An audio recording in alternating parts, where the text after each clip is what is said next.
एक गिलास तुम नहीं पियोगी? भूल गए आज मंगलवार है। मैं मंगलवार को शराब नहीं पीती।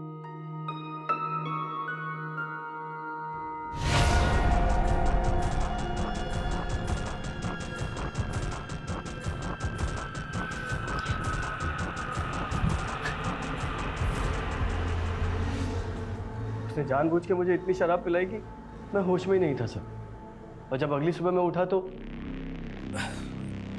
दिव्या सर वो मेरा फ़ोन भी चुरा कर ले गई। इसीलिए मेरा फ़ोन बंद था।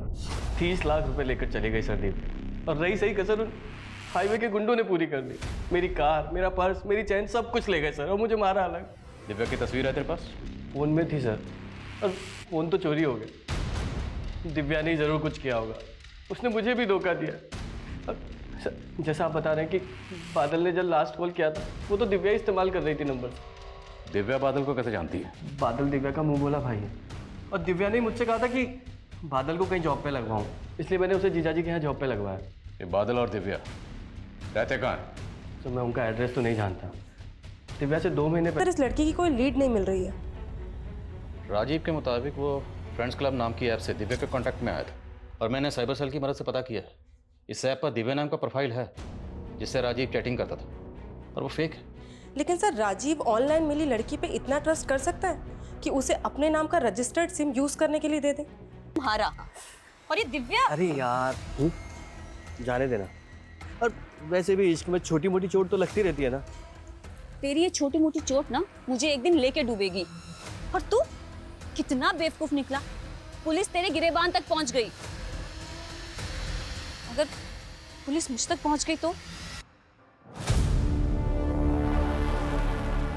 अक्ल अदिति ने सुसाइड करने की कोशिश की।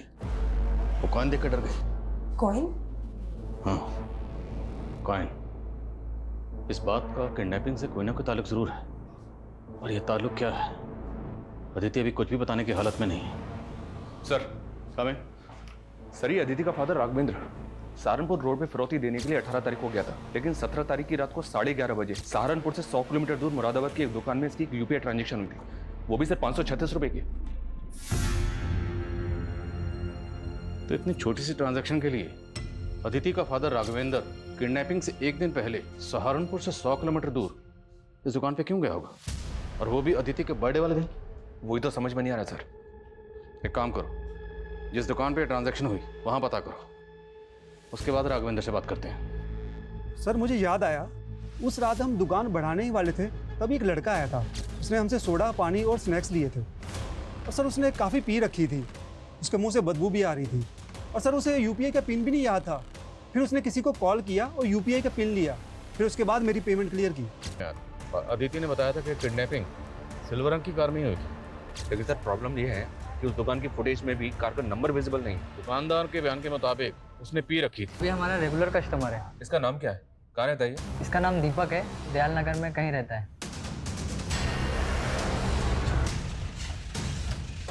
आइए, यही घर है सर, लेकिन यहाँ पे ताला लगा हुआ है। पहली पत्नी के देहांत के बाद मैंने मानसी से शादी कर ली थी। जब आपने मेरे यूपीआई ट्रांसफर के बारे में पूछा था तभी मैंने सोचा था कि मेरे यूपीआई पिन के बारे में मेरे अलावा सिर्फ निकुंज ही जानता था। और ये बात सोच के मैं बहुत परेशान था। आपने हमें कुछ नहीं बताया, पर फिर भी हमने सब कुछ पता कर लिया। हमने पता कर लिया कि आपका बेटा किस जुर्म की सजा काटकर जेल से 2 महीने पहले जमानत पर बाहर आया। ये ले तेरा सामान और ये पैसे। पापा मुझे आप लोगों के साथ तो मेरी बात सुन बेटा, अभी तू जा और शांति से अपने मामा के साथ रहना। सर मेरा बेटा जेल में था और जमानत पे बाहर आया था, तो उसके बारे में मैं कैसे बताता आपको। तो आप हमें ये बताइए तो कौन हो सकता है जो आपके दोनों बच्चों को टारगेट कर सकता है?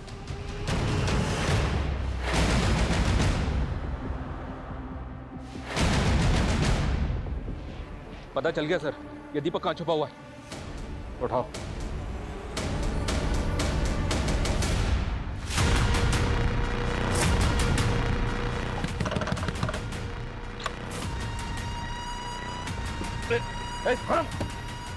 पकड़ो इसको।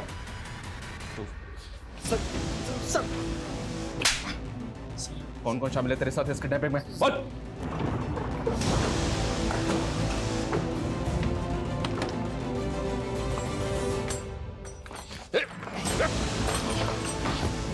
ईशा, चले? तो आप हैं खुशबू के फादर, तुम भाई। खुशबू के साथ जो हुआ बहुत बुरा हुआ। मैं समझ सकता हूं आप लोगों पर क्या गुजरी होगी। नहीं समझ सकते आप कि हमने जो सहा है, हमारी बेटी ने जो सहा है। उस अदिति के भाई निकुंज ने अपने दोस्त सुधीर और गोविंद के साथ मिलकर पहले मेरी बहन का रेप किया है सर। निकुंज ने रेप नहीं किया था। निकुंज की गलती सिर्फ इतनी है कि उसने गोविंद और सुधीर की मदद की थी। नहीं सर, ये उसके बाप का मैनिपुलेशन था कोर्ट में, जिससे वो अपने बेटे को बचा सके। उसका बाप पूरी जिंदगी सोचता रहे कि उसके बेटे ने हमारी बेटी के साथ कितनी ज्यादती की।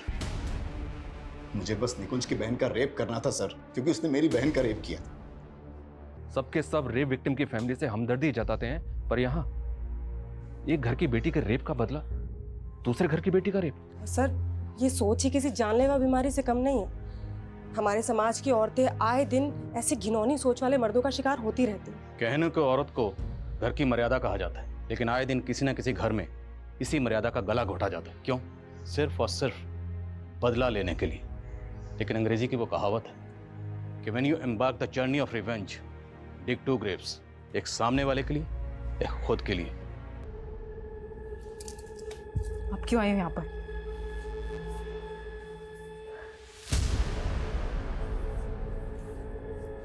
मानसी, मुझसे ऐसे बात मत कर। आदिति मेरी भी बेटी है।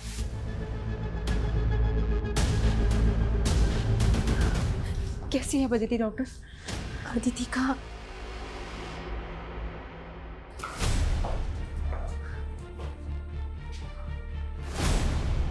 पिछले 2 दिन से आप हमसे झूठ बोल रहे हैं। पहले आपने ये छुपाया कि आपकी बेटी अदिति किडनैप हुई, और फिर ये कि उसका रेप हुआ। सर, मुझे डर था अपनी और अपनी मासूम सी बच्ची की बदनामी का। सर, ये चाहे जो भी कुछ कहे, लेकिन अब मुझे मेरी बेटी के लिए इंसाफ चाहिए। मानसी, मुझे बार बार ये महसूस मत करवाओ कि मुझे आदिति की कोई फिक्र नहीं है। तुम अब भी ये बात नहीं समझ रही हो कि आदिति की पूरी जिंदगी पड़ी है उसके सामने, और इनकी कार्रवाई क्या समाज में आदिति को जीने देगी? राघवेंद्र जी, समाज में सिर्फ आप नहीं रह रहे, हम भी उसी समाज में रहते हैं, और आपकी तरह समाज में और भी माँ बाप हैं, उनकी भी बेटियां। जिन दरिंदों ने आपकी बेटी के साथ ये सब किया है, बाहर खुले घूम रहे हैं। कल को वो किसी और की बेटी के साथ ऐसा करेंगे।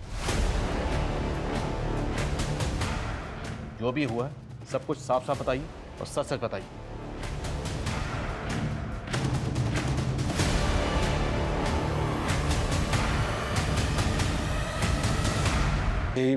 हमारा नौकर बादल ही उसे लेकर आता था, और 2 दिन पहले वो स्कूल से ही वापस आ रही थी, तब उसका किडनैप हो गया। अदिति का कोई बॉयफ्रेंड या कोई लड़का जो उसको परेशान करता?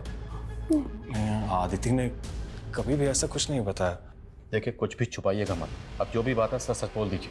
देखिए, हम आपसे कुछ नहीं छिपा रहे हैं। हमें पता चला कि जिस दिन अदिति का किडनैप हुआ उससे 1 दिन पहले उसका बर्थडे था, तो बर्थडे में काफ़ी गेस्ट आए थे। तो उस रात पार्टी में कुछ ऐसा हुआ था जो आप लोगों को सही? तो आप उसे समझाओ ना, पर नहीं, बस हर बार औरत की गलती होती है। हाँ,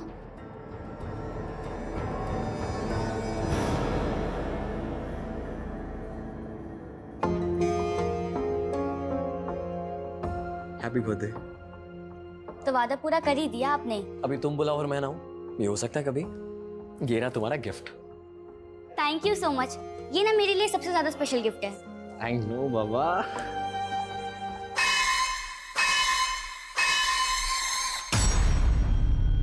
तुम गए थे ना लेने उसे? वो मैडम, मुझे पहुंचने में थोड़ा लेट हो गया था। वो पड़ोस के दुकान वाले ने उसने बताया कि मेरे पहुंचने से पहले ही बस आ गई। मुझे लगा कि वो खुद से घर आ गई होगी। बादल, तुम इतने केयरलेस कैसे हो सकते हो? हाँ, हमेशा तुम यही करते हो, लेट हो जाते हो उसे लेने। कहीं मिली अदिति? नहीं, कहीं पता नहीं चला। मैडम, अदिति बेबी घर आई क्या? मैंने हर जगह ढूंढा, कहीं नहीं मिली वो। तुम्हारी वजह से हुआ है सब कुछ।